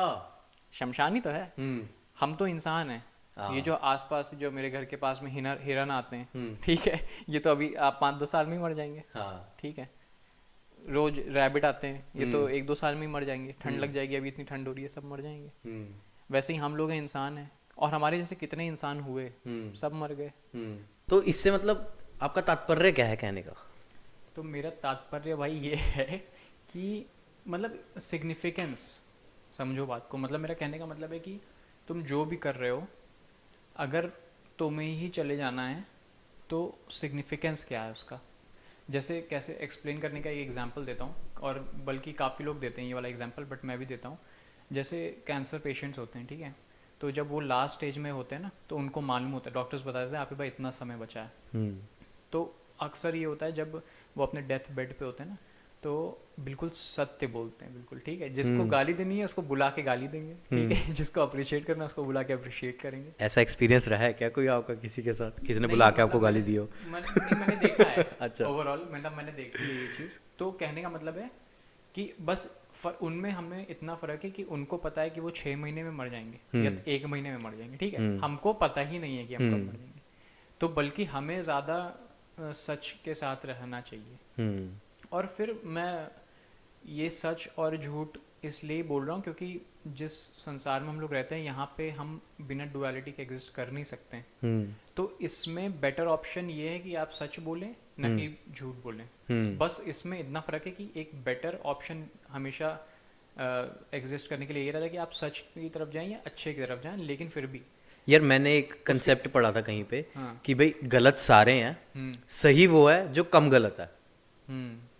कह सकते हैं, है ना? भाई डिपेंड करता है यार है ना? सॉरी, उसका कॉन्टेक्स्ट डिपेंड करता है कि किस मतलब बारे में कह रहे हो। हर कोई ना कोई, किसी ना किसी ने कोई ना कोई गलत काम तो करा ही है। हाँ। As in not in like achievements and all, अगर रियलिटी पे देखें तो गलत काम तो हुआ ही है कोई ना कोई, किसी ना किसी से। बस ये है कि किसी ने ज़्यादा करा है, किसी ने कम करा है। हाँ, वही बात है कि एक दूसरे को कॉम्प्लीमेंट करते हैं दोनों, गलत सही। मतलब लोग समझ गए होंगे मैं कहना क्या चाह रहा हूँ, कि मतलब एक के लिए दूसरी चीज़ ज़रूरी है, ये मेरा कहने का मतलब है। तो हाँ, आपका जैसे आपने बताया था पिछली बारी कि आपका इतना है नहीं, वो जो आपकी हुडी थी पिछली बार, कि आपका स्पिरिचुअलिटी में नहीं है इतना। तो क्या उसमें क्या हुआ ऐसा कि आपका कम हो गया इंटरेस्ट, या आप दूसरे टाइप शिफ्ट हो गए? मतलब किधर हो अभी इस साइड आप? बताता हूँ किस साइड हो? मैं बताता हूँ। मैं अपनी थोड़ी सी जर्नी बताता हूँ कि कैसे मेरा रहा। तो जब मतलब मैं ब्राह्मण फैमिली से हूँ, पांडे मेरा सरनेम है, तो हम लोग के यहाँ पूजा पाठ और ये सब बहुत चलता है, ठीक है। मतलब जानते ही तुम कैसे रहता है ना हिंदुओं में, जो थोड़ी वैसी फैमिलीज होती हैं। तो आज तो हमारे यहाँ मतलब हम लोग ब्राह्मणों में भी बहुत जो उच्च कोटि के ब्राह्मण के होते हैं ना, वो वाले ब्राह्मण है। मतलब जो ब्राह्मणों में ब्राह्मण होते हैं उसको 20वां ब्राह्मण बोलते हैं। अच्छा। तो हमारी फैमिली बहुत ज़्यादा पूजा पाठ और ये सब करती थी। मतलब मेरी मम्मी पापा तो इतना नहीं करते थे, बट मेरी दादी दादा और मतलब हम लोग के यहाँ हवन कब आए दिन हो रहा और ये सब। तो उससे क्या होता है, जब आप मतलब छोटे होते हो तो एक आपके मन में ये चीज़ उठती है कि भाई ये सब क्या हो रहा है, ठीक है, क्या हो रहा है, हाँ, क्यों हो रहा है। और बच्चों को क्या होता है कि आप बच्चों को, हम लोग जब भी कोई बच्चा पैदा होता है घर में, तो उसको तुरंत कंडीशन करना स्टार्ट कर देते हैं, ठीक है, उसको चीज़ें सिखाने लगते हैं।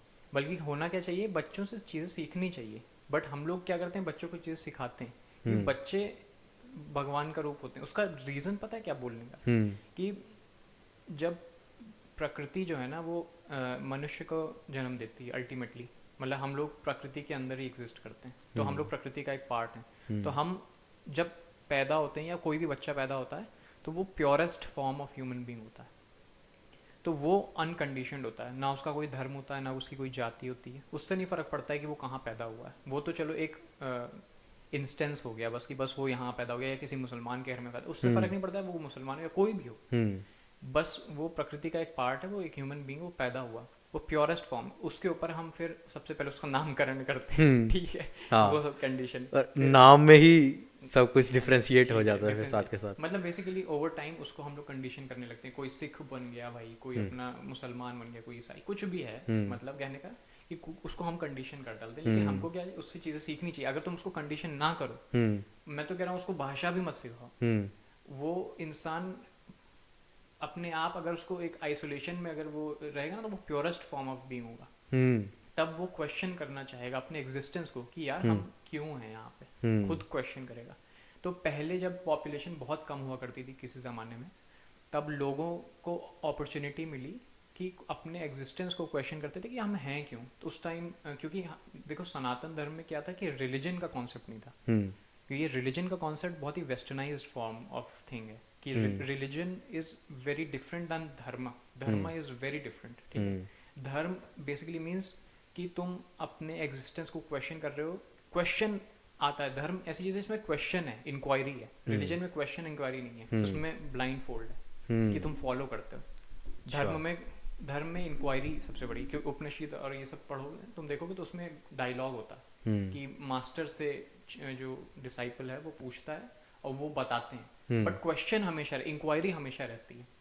तो मेरा कहने का मतलब ये है कि जब कोई बच्चा पैदा हो तो उससे हम लोग की चीज़ सीख। तो अल्टीमेटली मैं बताता हूँ, तो जब मैं पैदा हुआ, मतलब जो भी अपना हुआ, और ब्राह्मण फैमिली वाले, मतलब फिर लोग ब्राह्मणों को थोड़ा होता है, अरे हम तो ब्राह्मण हैं, और ये सब थोड़ी अकड़ होती है, सुपीरियरिटी लेवल, ब्राह्मण सुप्रीमेसी होती है। तो वो सब था फैमिली में, तो मतलब तो ये सब था। तो फिर मुझे लगा कि फिर मैं ना 8th क्लास में था, 8th-9th क्लास में, तो मैं एक डिस्कवरी चैनल पे, डिस्कवरी साइंस पे एक आता था, मुझे याद नहीं है शो का नाम, बेसिकली उसमें साइंस की बहुत बातें होती थी।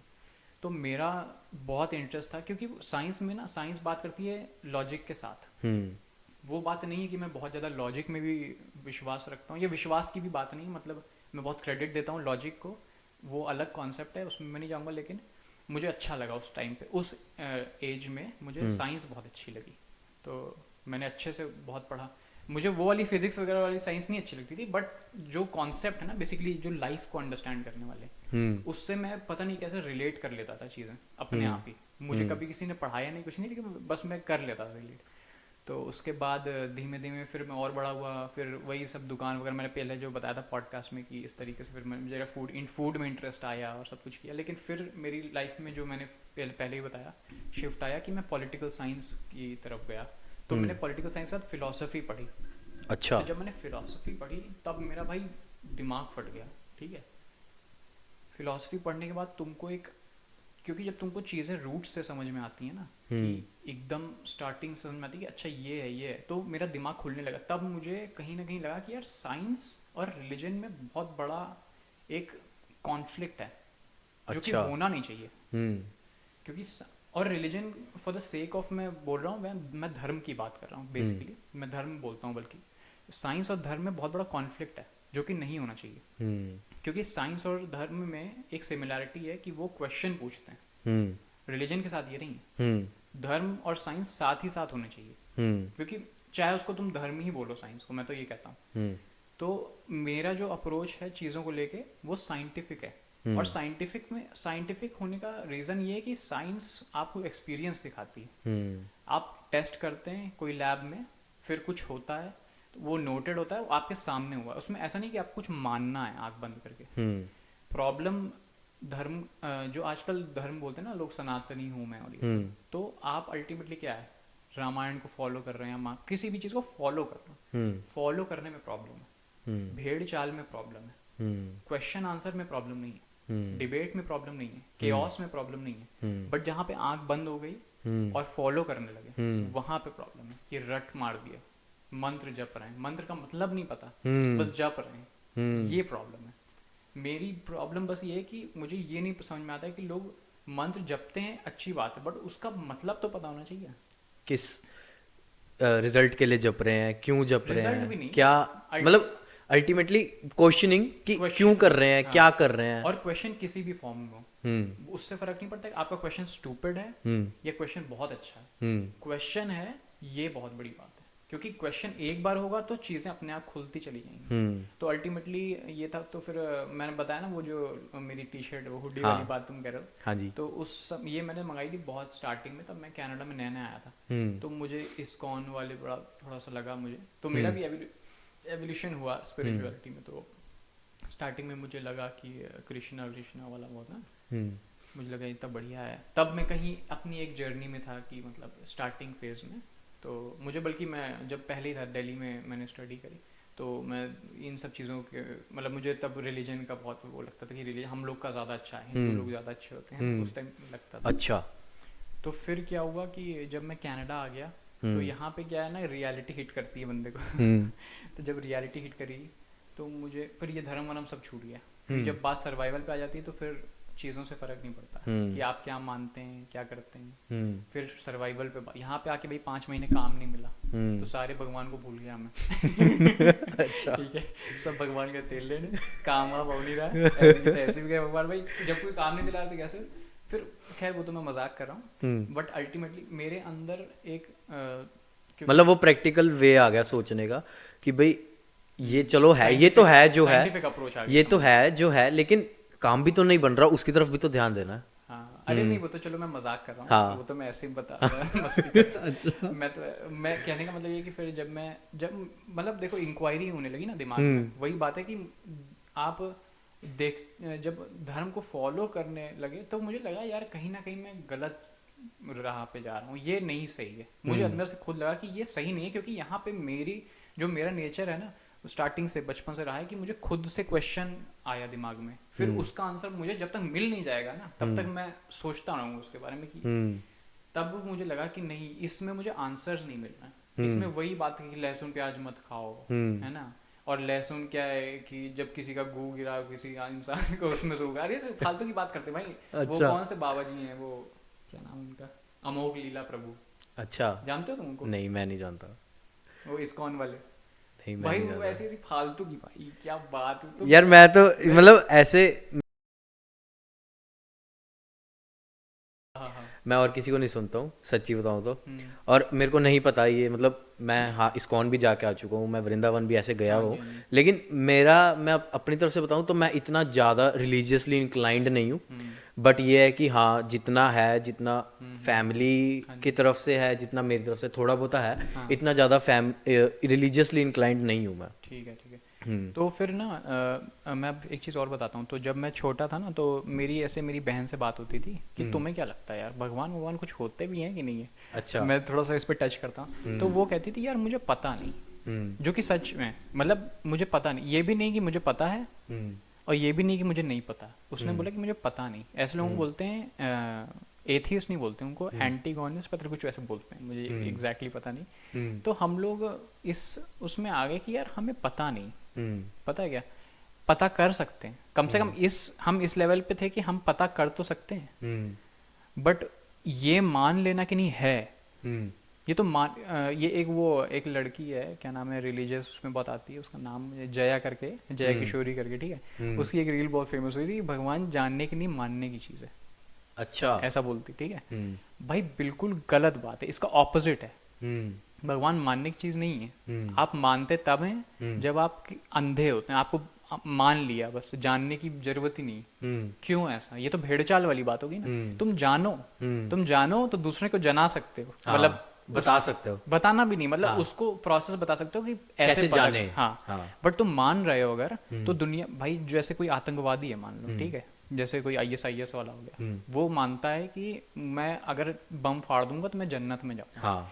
तो वो कुछ मानता है, तुम कुछ मानते हो। अंतर इतना ही है कि वो कुछ मान रहा है, तुम कुछ मान रहे हो, बट एसेंशियली तुम भी कुछ मानते हो। कॉन्सेप्ट तो वही है ना, मतलब बैक ऑफ द माइंड तो वही चल रहा है ना कि मैं ये मानता हूँ तो ये ठीक है। हाँ, तो उसमें तुम में बहुत ज्यादा फर्क नहीं है। ज्यादा तुम्हारा फर्क मतलब नहीं तुम्हारी है, बात नहीं है, हाँ। मैं एक बात कह रहा हूँ। नहीं ये सही बात है, इसमें ज्यादा फर्क नहीं है कोई मानने भी में। फर्क नहीं है, हाँ। क्योंकि एसेंशियली बात आती है मान लेने पे।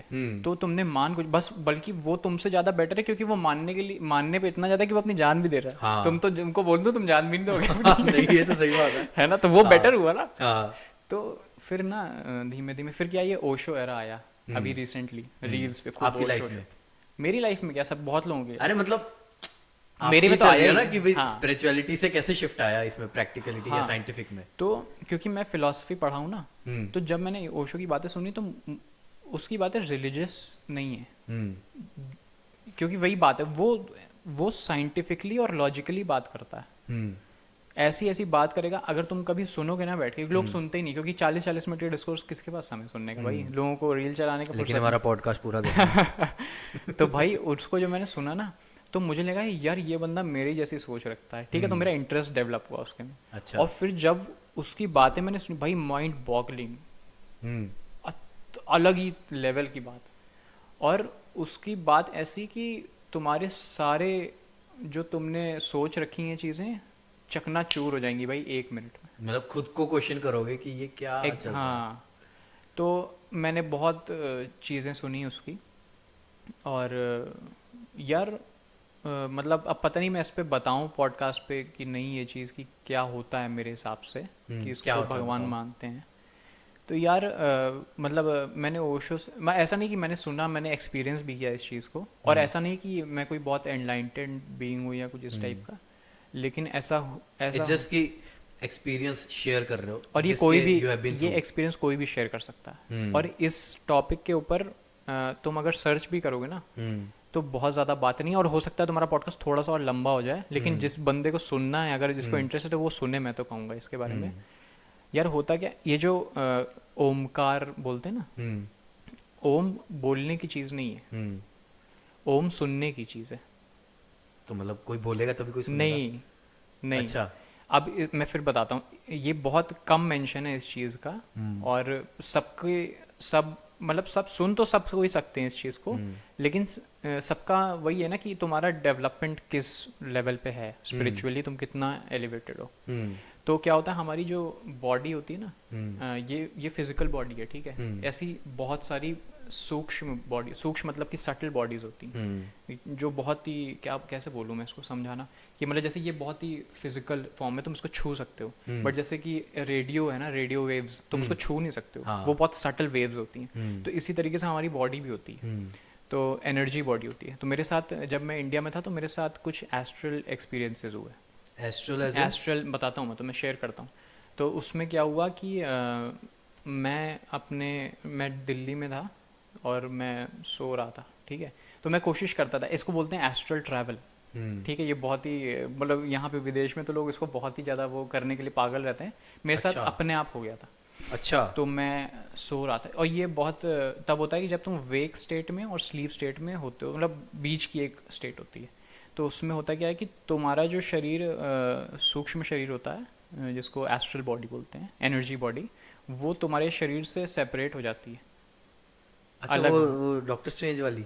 हाँ, डॉक्टर स्ट्रेंज वाली। एग्जैक्टली। नहीं सच में होता है भाई, ये मेरे साथ हुआ है और 100% हुआ है। अच्छा। 100%। नहीं सच्ची ऑन कैमरा बोल रहे हो ऑन ये? कैमरा भाई, मैंने बताया भी है लोगों को, मतलब तुमको शायद पहली बार बता रहा हूँ मैं। मेरे को तो सच्ची पहली बार बताया, मतलब सच्ची हुआ है। कसम से मजाक नहीं। अच्छा, फिर? मैं झूठ क्यों बोलूंगा भाई? अरे नहीं, झूठ नहीं तो नहीं, सर। बट कैसे, मतलब क्या एक्सपीरियंस तो थे, हुआ कैसे? क्या कि मैं सो रहा था, और एक बार नहीं कई बार, अब तो मुझे लगता है 3-4 बार मेरे साथ हो चुका है ये। तो उसमें होता क्या है कि अगर उसमें भी डिपेंड करता है कि तुम्हारा जो स्टेट ऑफ कॉन्शियसनेस है वो कितना ज़्यादा फोकस्ड है। तो क्योंकि स्लीप में जब तुम रिलेट कर सकते हो, जब तुम सपना देख रहे होते हो, तो तुम 100% अवेयर नहीं होते, तुम्हें लगता है बस सपना ही सच है ना। तो बस मेरे साथ भी ये था कि मुझे लग रहा था बस वही सच है जो हो रहा है, और वो सपना नहीं था, क्योंकि मैंने मतलब बाय हुक और क्रुक थोड़ा सा कंफर्म किया था कि ऐसा हुआ था। तो मैं बताता हूँ हुआ क्या था। तो मैं मेरी मतलब मुझे लगा कि मैं फ्लोट कर रहा हूँ, हवा में उड़ रहा हूँ। अच्छा। ठीक है। और मैं अपने, मेरा घर में एक रूम है, वहाँ पे मेरे फैमिली सुबह सुबह उठ के चाय वाय पीते हैं, सब बैठते हैं वहाँ पे। तो मैंने अपने फादर को सुना कुछ बोलते हुए। तो फिर बस इतना ही हुआ, 5-10 मिनट का होगा फिर, और कुछ लड़ाई कर रहे थे कुछ, मैंने सुना कुछ एग्जैक्टली अब मुझे अच्छे से नहीं याद है, क्योंकि बहुत उसको याद रखना बहुत मुश्किल है जो होता है वो। बट हुआ जैसे सपना नहीं तुम भूल जाते, वही वाला सीन समझ लो। बट उस टाइम मुझे याद है कि जब मैंने घर पे फ़ोन करके पूछा कि आज पापा क्या लड़ रहे थे, मतलब मम्मी से कुछ बोल रहे थे, ऐसे कुछ कहा सुनी हो गई होगी, तो उन्होंने कहा हाँ, और एग्जैक्टली जो मैंने सुना था वही था, एग्जैक्टली वही। अच्छा। तो ये तो एक बार हुआ, ऐसे ही 1-2 बार और हुआ मेरे साथ, और फिर मैंने कंफर्म किया कि या सच में ऐसा हुआ था या मुझे ऐसा लगा खाली, तो वो चीज़ें सच में हुई थी वैसे। तो ऐसा मेरे साथ हुआ। तो ये तो हो गया एस्ट्रल एक्सपीरियंस। लेकिन और इस चीज़ का मेरे पास एक बुक रखी है, एक मास्टर है, हिमालयन मास्टर श्री एम करके, तो उन्होंने भी इस चीज़ का अपनी बुक में वो बताया कि एक, जब किसी ने अगर पढ़ी होगी autography of a Yogi, biography of, पता नहीं क्या नाम है उसका, बहुत फेमस बुक है भाई, ऑटोबायोग्राफी ऑफ अ योगी। अच्छा। उसमें बेसिकली एक बाबा जी हैं, क्या नाम है उनका, महाअवतार बाबा जी, ठीक है, उनका बहुत मतलब तुम नहीं जानते उनको? नहीं। जो लोग ज़्यादा स्पिरिचुअलिटी उनको मालूम होगा इनके बारे में, महाअवतार बाबा जी। तो ये जो महाअवतार बाबा जी, इनके पास बॉडी नहीं है, फिजिकल बॉडी नहीं है, बट फिर भी इनके पास एक अपना सूक्ष्म शरीर है, जिसके थ्रू ये सूक्ष्म शरीर से ट्रैवल करते हैं, मतलब जैसे रेडियो वेव ट्रैवल कर रही है ना, इस तरीके से ट्रैवल करते हैं। इसमें क्या है कि ये वाली बॉडी नहीं है, फिजिकल बॉडी जो है। अच्छा। तो क्या नाम है, वो ऐसे ट्रैवल करते थे कि, अब ये सब स्टोरी है, फिर वही बात है मानने की, मतलब मैं जानता नहीं हूँ इस चीज़ को, लेकिन जो मैंने बुक में पढ़ा इसलिए मैं थोड़ा सा रिलेट कर सकता हूँ। तो हो सकता है वो सच हो जो उन्होंने लिखा है, मैं ऐसा नहीं कह रहा हूँ कि ये सच ही है, बट ऐसा उसमें लिखा है बुक में कि वो ट्रैवल करते थे और एस्ट्रल ट्रैवल करते थे, ठीक है। उनको ये था कि क्योंकि बॉडी नहीं, फिजिकल बॉडी तो मॉर्टल होती है भाई, ये तो जाएगी, ये फिजिकल चीज़ है, बट तुम इसको पार कर सकते हो, ठीक है, तुम इसका अतिक्रमण कर सकते हो, जिसको कहते हैं ना एनक्रोचमेंट। अच्छा। मतलब इस पे कब्जा कर सकते हो, इस पे नहीं कर सकते हो, क्योंकि ये प्रकृति का नियम है कि तुम मरोगे, हाँ, बट तुम मरते नहीं हो। मतलब मैं बताता हूँ, बॉडी मरती है, जो अंदर सोल है या आत्मा है वो नहीं मरती है। यार ये भी बहुत डिबेटेबल चीज़ है वैसे तो, बट एज इन समरी, या जो मरने का जो कॉन्सेप्ट है ना, मरता वो है जिसने जीवन जिया नहीं। अच्छा। मैं बताता हूँ इसको तुमको, लेकिन मैं पहले ये बता देता हूँ। तो उसमें बेसिकली ये बताते हैं कि वो एस्ट्रल ट्रैवल करते, तो तब मुझे लगा कि अच्छा एस्ट्रल ट्रैवल सच में कुछ होता है। जब मेरे साथ हुआ ना, और ऐसा नहीं, मैं पहले ट्राई करता था तब नहीं होता था मेरे साथ, जैसे रात में मैं सो जाता था, और फिर उसमें आता था कि सुबह सुबह जब तुम उठो फिर थोड़ी देर के लिए सो, और तब कोशिश करो कि, उसका बहुत प्रोसीजर होता है, ठीक है। तो तब मैं करता था, तब नहीं होता था, लेकिन अपने आप ही उसी टाइम बाद में अपने आप हो जाता था। अच्छा। हाँ, तो 1-2 बार हुआ, फिर मुझे लगा यार इसमें मतलब ये किस लिए कर रहा हूँ मैं, इसका कोई वो नहीं है, मतलब उसका कोई पर्पस नहीं है। तो जब मैंने ओशो को सुना ना, वो बोलते कि लाइफ का कोई पर्पस नहीं होता है, सच बताऊं तो लाइफ का कोई पर्पस नहीं है। और उसका एग्जाम्पल ये देते हैं, जैसे कि फूल खिलते हैं, बर्फ़ पड़ती है ना, बहुत सारी चीज़ें होती हैं जैसे नेचुरली, जैसे पेड़ उगा, इनका क्या पर्पस है? कोई पर्पस नहीं है, क्या पर्पस है? और मर भी गए, कोई पर्पस नहीं था। वैसे ही हम भी हैं, हम भले जितना सोच लें कि हमारी लाइफ का ये पर्पस है, और ना, और जो भी तुम समझते हो, जो सोचते हो, हर कोई का अलग पर्पस है, बट अल्टीमेटली जब मैंने ये समझ लिया ना कि यार सच में बताऊँ तो मेरी लाइफ का कोई पर्पस नहीं है, क्योंकि मैं आज छोड़ दे रहा हूँ कल के लिए, कल के लिए मैंने आज को सैक्रिफाइस किया। तो क्या होता है ना, बंदे की आदत बन जाती है, आज में नहीं जीना है, कल की सोचनी है कि कल कैसे बेटर हो जाए, और कल जब आएगा तो आज बन के ही आएगा। तुम्हारी आदत ही नहीं है आज में जीने की, तो तुम कल को भी आज में कन्वर्ट नहीं कर पाओगे। तो जो इतने लोग जैसे कहते हैं कि एक पर्पस होना चाहिए, एक गोल होना चाहिए, एक एम होना चाहिए लाइफ में, फिर वो मतलब क्या वही गलत तो है? मतलब वो गलत नहीं है, देखो कुछ वही बात है ना, उनके लिए वो सही हो सकता है, बट मेरे लिए ये है कि जब कल, जैसे तुमने अपने लिए सब कुछ सेटअप कर लिया कल के लिए, ठीक है, और आज रात में ही यमदूत आ गया तुमको उठाने, मतलब मैं बोल रहा हूँ ऐसे ही मजाक कर रहा हूँ, बट समझ रहे हो कह रहा मेरा कहने का मतलब है, मृत्यु ऐसी चीज़ है ना भाई, जो कह के नहीं आती, और मौत हमेशा आज में ही आती है, हाँ, कल में नहीं आएगी। कल नहीं जब आएगी, आएगी आज में ही आएगी। हाँ। तुम्हारा कल का बनाया जो है ना वो धरा का धरा रह धरा जाएगा। का धरा ही रहे, सही बात। तो तुमने आज नहीं जिया और कल में चले गए। हम्म, तो अच्छा, मैं फिर से बता देता हूँ, तो जो मैं सोच रहा था कि मैं बोलूँ कि ना बोलूँ, लेकिन मैं बोल देता हूँ क्योंकि इसके बारे में ज़्यादा चीज़ें हैं नहीं ऑनलाइन। तो जब तुम सच में आज में जीते हो ना, तो बेसिकली इसका मतलब ये है कि तुम थॉटलेस स्टेट में चले जाओ। और ये बहुत ही मुश्किल चीज़ है। तुम कभी भी 5 मिनट, 5 भी छोड़ दो, तुम 1 मिनट बैठ के देखो, और ऐसा बैठ के देखो कि तुम थॉटलेस हो जाओ, कुछ नहीं सोच रहे हो, नहीं होता ऐसा, कुछ भी मत सोचो। नहीं होता ऐसा। मतलब होता मेरे है, को नहीं पता, बाकियों के साथ होता होता हो, है, मेरे साथ तो नहीं बाकियों होता। के साथ नहीं। मेरे तो दिमाग में बहुत कुछ चलता रहता है, चाहे हाँ 1 मिनट हो चाहे आधा हाँ, मिनट हो। वही। तो बेसिकली अगर तुम कभी लाइफ में ऐसा एक्सपीरियंस कर पाओ, और ये सब चीज़ें प्रैक्टिस से भी आती हैं, कभी कभी एक्सपीरियंसेस ऐसे होते हैं कि बंदे को लगता है कि यार बस अब कुछ नहीं चाहिए, बस मैं ही हूँ, वही बहुत है। तो बेसिकली वही है कि मतलब जब तुम थॉटलेस स्टेट में चले जाते हो ना, तभी हमारे यहाँ जो गांजा पीने का वो है ना हम्म, ट्रेडिशन, तुमने तो कभी पिया नहीं तो तुम्हें मालूम नहीं है। जो लोग गांजा पीते हैं, नहीं नहीं भाई, एक्सपीरियंस के लिए बुरा नहीं है ये। नहीं नहीं नहीं नहीं करना नहीं तो मत experience। करो। मैं तो अपना एक्सपीरियंस तुम्हें बताऊंगा, हाँ, ठीक है। तो जब तुम गांजा पी लेते हो, तो तुम्हारा जो सोचने की चीज़ है ना, वो कम हो जाती है, और तुम्हारा कंसंट्रेशन पावर बढ़ जाता है। अच्छा, हाँ, तब क्या होता है कि तुम कंसंट्रेट ज़्यादा कर पाते हो, और तुम्हारे थॉट्स बहुत ज़्यादा रिड्यूस हो जाते हैं। तुम एकदम रिलैक्स मोड में चले जाते हो, ट्रांस में चले, इसको ट्रांस बोलते हैं, ट्रांस में चले जाते हो तुम। अच्छा, हाँ। तो क्यों वो जो भोले बाबा के भक्त हैं वो चिल्लम लगाए इसलिए तो बैठे रहते हैं भाई, लेकिन अच्छा। अब वही है, तुम उसका एक्सेसिव यूज़ होने लगा, उसका अलग ओवर तरीके, यूज तो हाँ गलत है फिर। गलत तरीके से यूज़ होने लगा। हाँ, गलत भी नहीं, मतलब अलग तरीके से यूज़ होने अलग लगा। मैं तरीके गलत से, का शब्द का इस्तेमाल नहीं करना चाहूँगा, हम्म, अलग तरीके से यूज़ होने लगा। हम्म, और ठीक है वो भी यार, हम्म, ठीक है। तो बेसिकली ये होता है कि जब तुम बिल्कुल ही थॉटलेस हो जाते हो ना, हम्म, तो तुम एक ट्रांस में आ जाते हो, और उसमें तुम्हें अपना बीइंग, जो असली जो डुअलिटी से ऊपर है, अभी तक मैं जो डुअलिटी वलिटी बोल रहा हूँ ना, तुम एक अलग ही टेंजेंट में चले जाते हो। और ये मैं ऐसा नहीं कि मैंने कहीं पढ़ा है, ये मैं एक्सपीरियंस्ड की बात बता रहा हूँ, ठीक है। तो तब तुम्हें एक एक तब तुम्हें ईश्वर अप्रोच करता है। ईश्वर ढूंढता नहीं, तुम ढूंढ नहीं सकते हो ईश्वर को।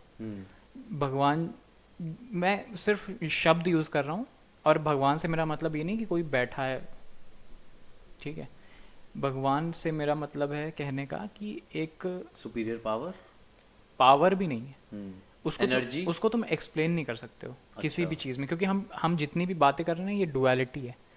Energy for the sake of जो नियरेस्ट वर्ड है, उसको कह सकते हैं एक बाढ़, जिसको फ्लड, मैं नियरेस्ट अपने एक्सपीरियंस से बता सकता हूँ, ये एक फ्लड होती है, बाढ़ होती है, और वो तुमको अपने में समा लेती है एक इस तरीके की।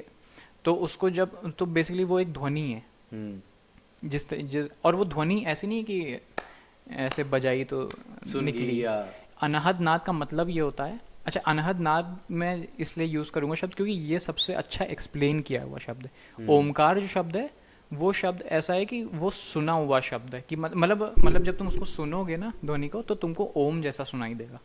लेकिन अनहद नाद एक एक्सप्लेनेटरी टर्म है। अनहद का मतलब है अनस्ट्रक, अनस्ट्रक मतलब ये होता है स्ट्रक, मतलब जो कभी बजा ही नहीं। नहीं। अनस्ट्रक तो मतलब वही होता है जैसे गिटार स्ट्रक करते हैं या प्लंग करते अनस्ट्रक हैं। का मतलब ये कहने का कि जिसको कोई बजा नहीं रहा, हाँ, वो बस है, एग्जिस्टेंस है, एग्जिस्टेंस की साउंड है। तो जब तुम उस स्टेट में आते हो, मतलब अभी मैं तुमसे बात कर रहा हूँ तो भी मैं उसको सुन सकता हूँ। और ऐसा नहीं कि मैं पॉडकास्ट के लिए मस्ती के लिए बोल रहा हूँ, ऐसा मैं सच में बोल रहा हूँ। जब तुम उसको सुन लेते हो तो तुम उसको कभी भी सुन सकते हो, तुम चाहे बहुत ज़्यादा शोर में भी हो, ट्रैफिक में हो, थोड़ी दिक्कत होती है तब सुनने में, बट सबसे अच्छा सुनाई देता है जब तुम पीस, मतलब जैसे अभी शांति है, अगर हम दोनों चुप हो जाएं बिल्कुल, तब सबसे अच्छा सुनाई देता है। तो बेसिकली मेरे हिसाब से जो अभी की स्टेज है मेरी, और ऐसा नहीं है कि मैं 100% मान के बैठा हूँ कि बस यही चीज़ है, मेरा फिर भी इंक्वायरी चल रही है अपने पर्सनल लेवल पे जितना मैं कर सकता हूँ। तो मेरे हिसाब से भगवान इसको कहते हैं कि ये एक, इसको मुक्ति बोलते हैं, और बुद्ध ने इसको बहुत अच्छे से समझाया है। बुद्ध तो कहते हैं कि आत्मा भी नहीं होती। अच्छा, हाँ, आत्मा भी, अगर तुम आत्मा को भी डिफाइन करने लगो, क्योंकि लोग बोलते हैं कि शरीर और चलो किसी ने बोल दिया सूक्ष्म शरीर, फिर तुम आत्मा पे आ गए, तो तुमने आत्मा को एज अ ऑब्जेक्ट कंसिडर कर लिया। भले ही वो टैंजिबल हो या इनटैंजिबल, तुम छू सकते हो या नहीं छू सकते, उससे फर्क नहीं पड़ता, बट तुमने उसको डिफाइन ऐसा कर दिया कि वो एक चीज़ है, बट ऐसा नहीं है। आत्मा है, बट बुद्ध ने इसलिए कहा कि आत्मा भी नहीं है, जैसे लोग ना कंफ्यूज हो। जो सिद्ध पुरुष लोग होते हैं ना, वो ऐसी बात करते हैं जिसमें कि लोग डिबेट ना कर पाए। अच्छा, मतलब कि तुम तो उस क्या पे, वो अच्छी बात है या बुरी बात है? उससे फर्क नहीं पड़ता, अच्छी बुरे की बात ही नहीं है। यहाँ पे बात ऐसी है कि तुम उसको कैसे परसीव करते हो, अच्छा, वो मतलब कैसे उसको लेते हो तुम, वो तुम पे डिपेंड वो है। तुम पे डिपेंड करता है। तो आत्मा, उन्होंने ऐसा बोला कि आत्मा भी नहीं है, हम्म क्योंकि जब तुम नहीं, शिवा को क्या बोलते हैं, शिवा का मतलब क्या है, अल्टीमेटली शिवा का असली मतलब जो ट्रांसलेशन है लिटरल, नथिंगनेस। अच्छा, तुम्हें मालूम है ये चीज़? नहीं। शिवा का जो तुम उपनिषद और ये संस्कृत में जो एक्चुअल ट्रांसलेशन अगर इंग्लिश में करोगे तो उसका मतलब है नथिंग, जो है ही नहीं, वो जो है ही नहीं। सदगुरु को कभी सुनो तो वो इसको बोलते हैं बार बार, और मैंने खुद भी देखा है। तो शिवा का मतलब जो है ही नहीं, और जो है ही नहीं वहाँ से चीज़ें उत्पन्न होती हैं। तो साइंस भी इसको ही बोलता ना, बिग बैंग थ्योरी क्या है, कि कुछ नहीं से कुछ आया। तो अब लोग, मतलब क्या है कि अब जैसे तुम ऐसी बात कर दी तो लोग इसके ऊपर रिसर्च करते हैं, बातें करने लगते हैं। तो अब साइंस कुछ कहता है और रिलीजन कुछ कहता है, बट अल्टीमेटली उनका एसेंशियल जो कहने का थॉट है वो यही है कि कुछ नहीं से कुछ आया। वो बोलते हैं साइंस में कि बिग बैंग थ्योरी, आज की डेट में बिग बैंग थ्योरी जो है वो सबसे ज़्यादा जिसको नियर टू प्रूव कर सकते हैं थियोरेटिकली ऑफ कोर्स। तो वो, तो इसलिए मेरा इतना अप्रोच साइंटिफिक रहता है हमेशा कि साइंस ऐसी चीज़ है जो तुमको आंसर देती है आउट ऑफ एक्सपीरियंस, और मैंने एक्सपीरियंस किया है, इसलिए मैं अब भगवान में मानता नहीं हूँ, मैं भगवान को जानता हूँ। ये मेरा बस कहने का है कि रिलीजन से अलग जब तुम हट जाओगे तब तुम्हारी इंक्वायरी स्टार्ट होगी।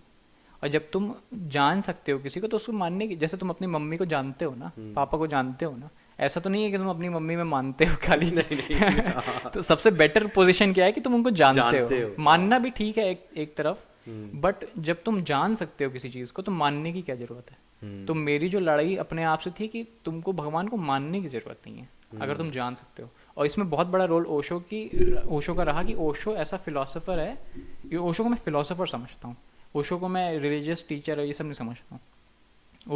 ओशो तुम्हारी बातों को, मतलब तुम्हारे जो क्लाउड है ना मन में, उसको क्लियर करता है और रोशनी को आने देता है। तो ऐसा है, देखो यूनिवर्स ना बहुत बेसिक फंडामेंटल्स पे चलता है। अगर बादल है, लाइट आ रही है, तो बादल लाइट को रोकते हैं। वैसे ईश्वर है, आना चाह रहा है, लेकिन तुम्हारे जो मन के विचार हैं वो उसको रोकते हैं। अच्छा, बादल हट जाएगा तो लाइट आ जाएगी। हाँ, तुम नहीं पहुंच रहे हो तो ईश्वर आ जाएगा। तुम्हें पहुंचना नहीं है, हाँ। लाइट आ जाएगी। तो ईश्वर को ढूंढने की जरूरत नहीं है, ईश्वर तुम्हें खुद ढूंढता है। और जब ढूंढता है तो इतनी जोर से ढूंढता है कि तुम पागल हो जाओगे। लोग पागल भी हो जाते हैं भाई, कुंडलिनी कभी कभी राइज करती, लोग पागल हो जाते हैं।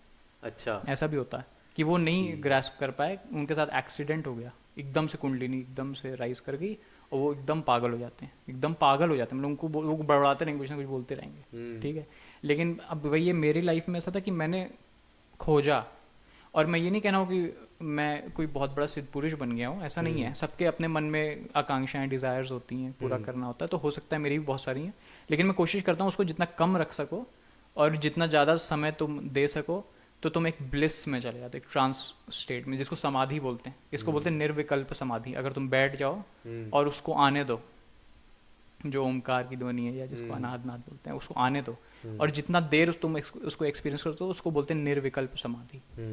तो ये भाई मैं समझ सकता हूँ कि तुम बिल्कुल ब्लैंक स्टेट में जा चुके हो। भाई इतनी ऐसी बातें सुनी नहीं तुमने। हाँ भाई, मैंने सुनी नहीं आज तक। तुमने एक्सपेक्ट भी नहीं कहोगे कि कहाँ इमिग्रेशन से स्टार्ट हुआ, यहाँ समाधि लग गई भाई। यार सच्ची बहुत सारी चीजें होती ना, तुमने कभी सोचा ही नहीं होगा इसके बारे में। भाई, मैंने तो इतना तो कभी सोचा ही नहीं, और जरूरत भी नहीं पड़ी, क्योंकि तुम एक अपनी स्टेट में हो ना। चलो लाइफ में तुम एक, और फिर मैं यही बोलता हूँ कि जरूरी नहीं है कि तुम अभी जाके समाधि लगा लो, नहीं। तुम्हारे अंदर जितनी डिज़ायर हैं, जिस तरीके की भी हैं, सब करो, करना जरूरी है। इसीलिए लोग बोलते ना कि ये गड़बड़ है, दारू पीना गड़बड़ है, या जाके तुम किसी के साथ सो रहे हो वो गड़बड़ है, ऐसा नहीं है भाई।